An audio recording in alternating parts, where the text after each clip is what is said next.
who's familiar with interaction styles? I know a lot of people are. About half of you, I think. So, interaction styles are underpinned by beliefs. This is the definition I use. As most of you know, the interaction styles model was developed by Linda Behrens.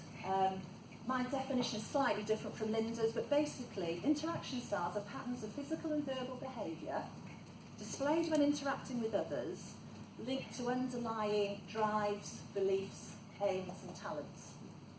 And this is why interaction styles is useful for emotional intelligence, because if you're aware of how you're coming across, you can change that if you want to.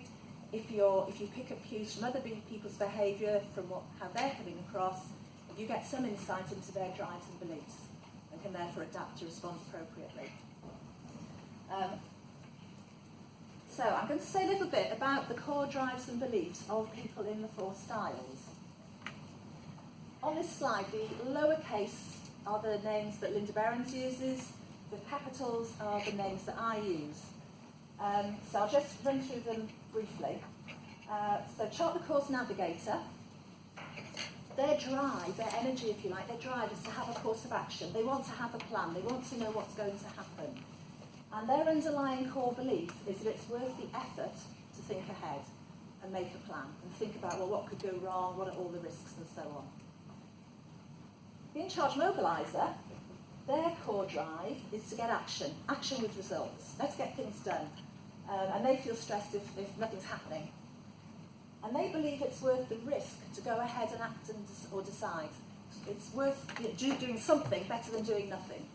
So you can immediately see how there's scope for conflict between these 2 styles, because the chart the course navigator wants to have a plan and think through carefully what needs to happen, whereas the in-charge mobiliser wants to go straight for it without faffing around. Sorry, that's a northern expression, I think, faffing. Without faffing around with plans and things. So scope for conflict there. The behind-the-scenes synthesizer, their core drive is to get the best results, so they want to have time to take in all the information and input and consult with people.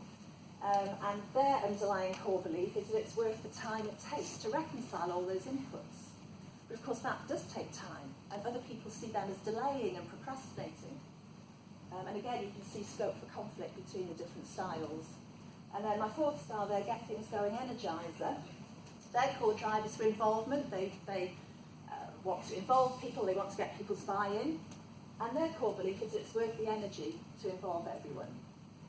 And again, for a navigator, they don't always see why the energizers are talking so much and being so lively and being so energetic and throwing in new ideas when they just want to get on with the plan, etc., etc. So there's lots of scope for conflict between these different styles in a meeting, at work, at home, outside work, whatever.